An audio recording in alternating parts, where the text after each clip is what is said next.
Greenfield, Indiana, in front of their courthouse, and it is gorgeous. But I say that about all of them. We just love these small towns in Indiana. So what we're doing today is we're just taking a day trip, and we are on the National Road just outside of Indianapolis in a small town called Greenfield, Indiana. And in just a minute, we're going to tell you what they're famous for. Let's take a look at this courthouse, and we'll be right back.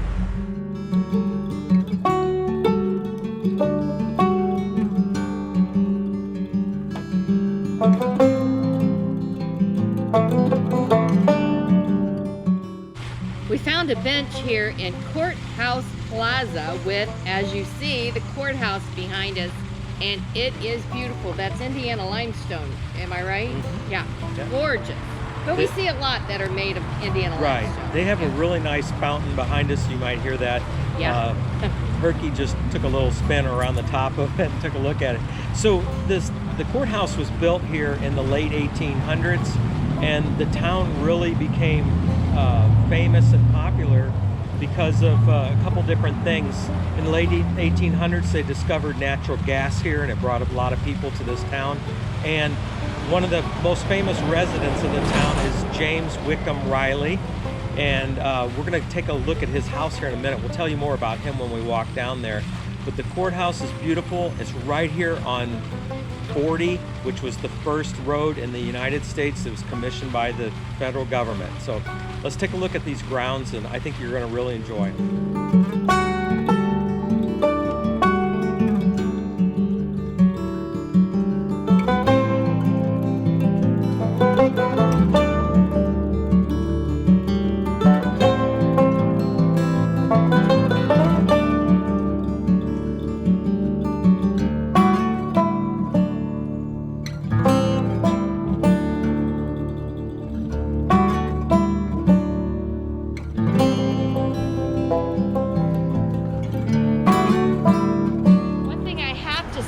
About Greenfield is there's not many towns that their main street is full of businesses.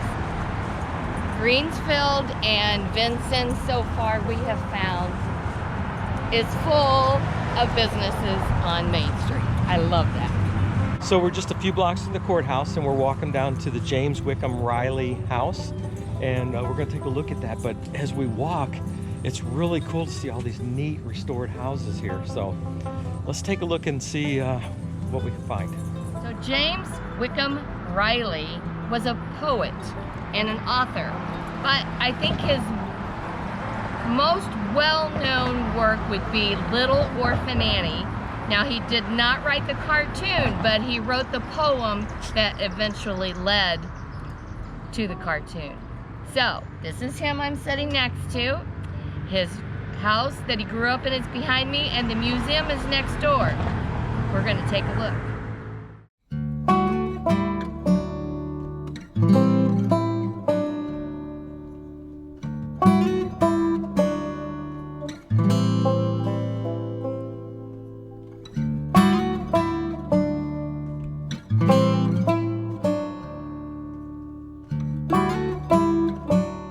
They have really got this house restored, just beautiful. So one of the things we're doing here is, because we have Herky, we're not going to go inside the home. You know, you can't go in a historic home with a dog, but the people here have been super nice and allowed us to just tour the grounds and take a look at it. Hopefully we'll come back and see the inside some other time. But yeah, it's really cool here. Let's walk up here and take a closer look. So you can see the house has a carriage house attached to it. They say it was originally a log house. So, man, it's really cute, and they've got this restored beautifully.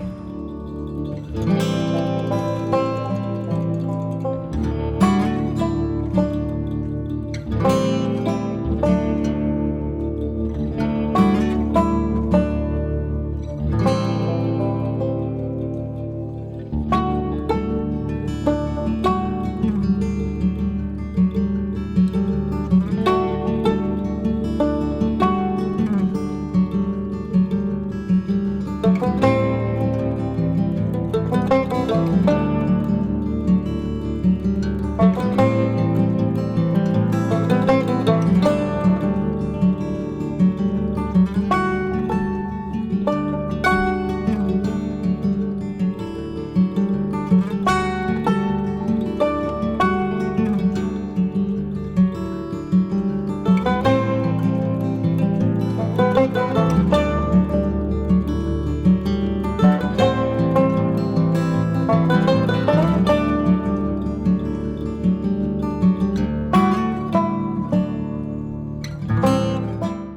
a candy store right here, so Ed's gonna stay out and watch the dog, and I'm going in.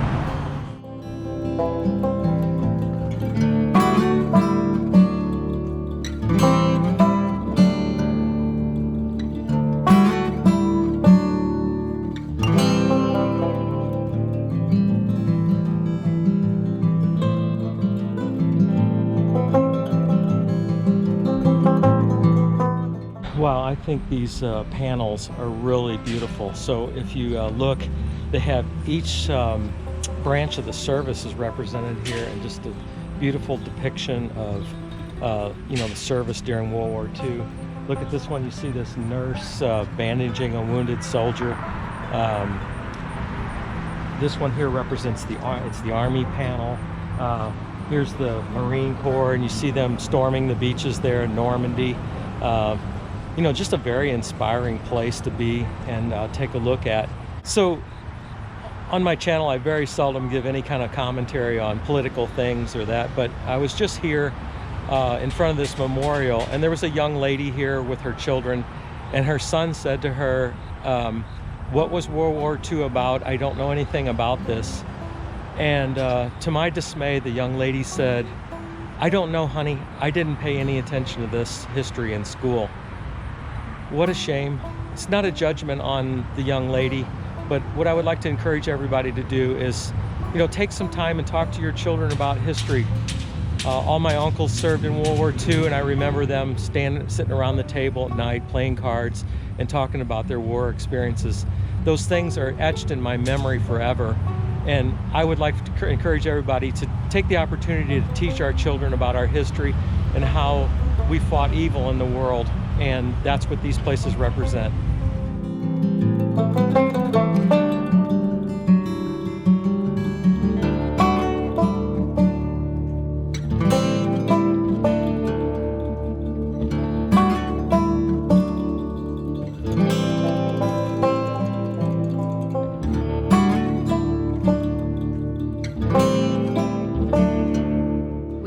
Here in Knightstown, Indiana for a little lunch, and as you know, we don't stop and eat out. Got the old trusted picnic basket, and we are having our lunch here at this little... It's a park here in Knightstown, Indiana. Right in the middle of town. So Main Street's just right over there. We're gonna walk over there in a minute. First, we gotta eat our salad. Herky's taking a little break underneath the picnic bench. Oh my word, we found the Hoosier Gym, home of the Hickory Huskers. We are here in Knightstown, Indiana. We just had our lunch, and we walked down here. Those of you that know about the 1986 movie Hoosiers, this is where part of it was filmed at. We're gonna go in and see if we can see inside. I don't know, they have some rules set up around COVID, but we're gonna see if we can get in there. Huddle up, see what kind of hand I've been dealt here.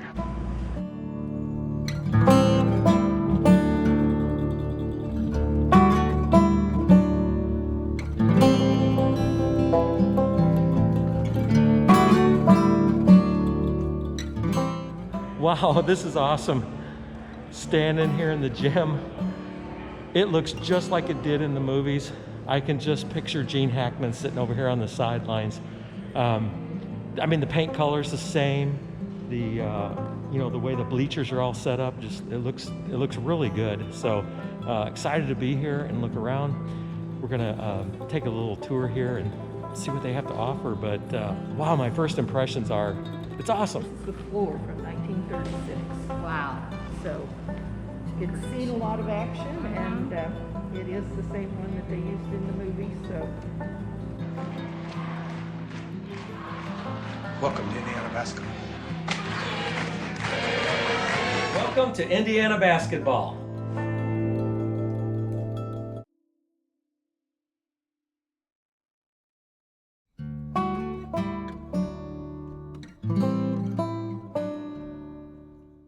Okay, I made my way down to the iconic, locker room, and it's really cool. It just looks just like it did in the movie. I can just imagine Gene Hackman standing up here talking to the boys and encouraging them on. They have done an excellent job here of restoring everything and making it look just like it did in the movie. Now, behind us is a lot of jerseys hanging up of people that have played here, and they had games here all the time, so people come here and want to play here just because it's an historic place, and a few lucky ones get to hang their jersey up there.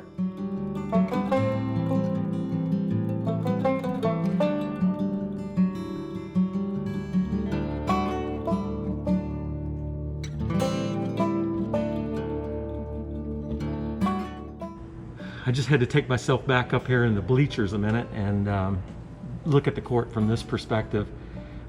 It's really interesting, and my mind's just flooded with all the scenes from the movie. The sign on the wall is the original Huskers sign, and after many years they were able to find it and bring it back here. So that is the original sign that was in the movie, and we're just having a really good time here in Knightstown, Indiana.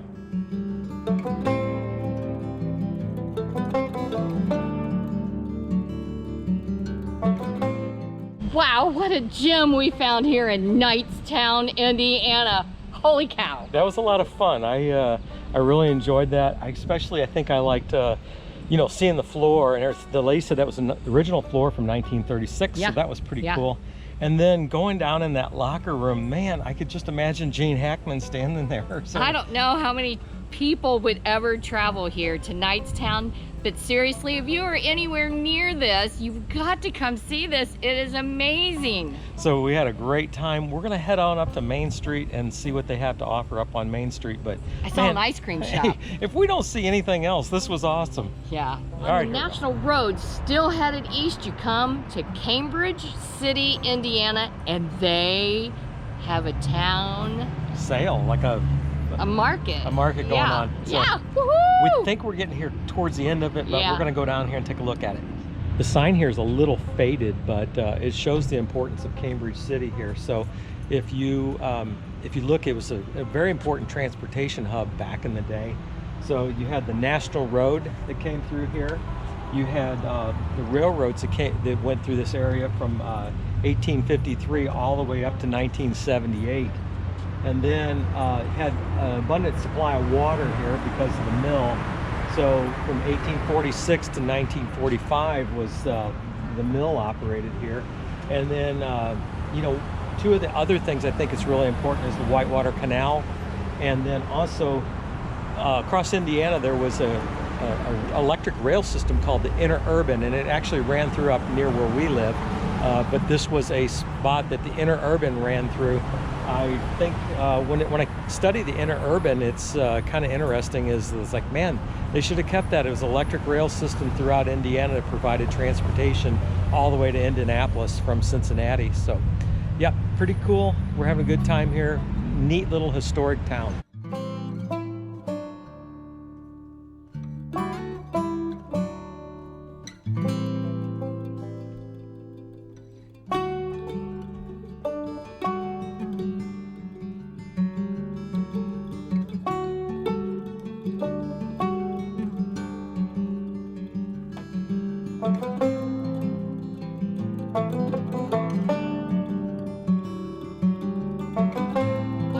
Think of a better way to end today than sitting here on the step along Main Street in Cambridge City, eating a snow cone and sitting in the shade.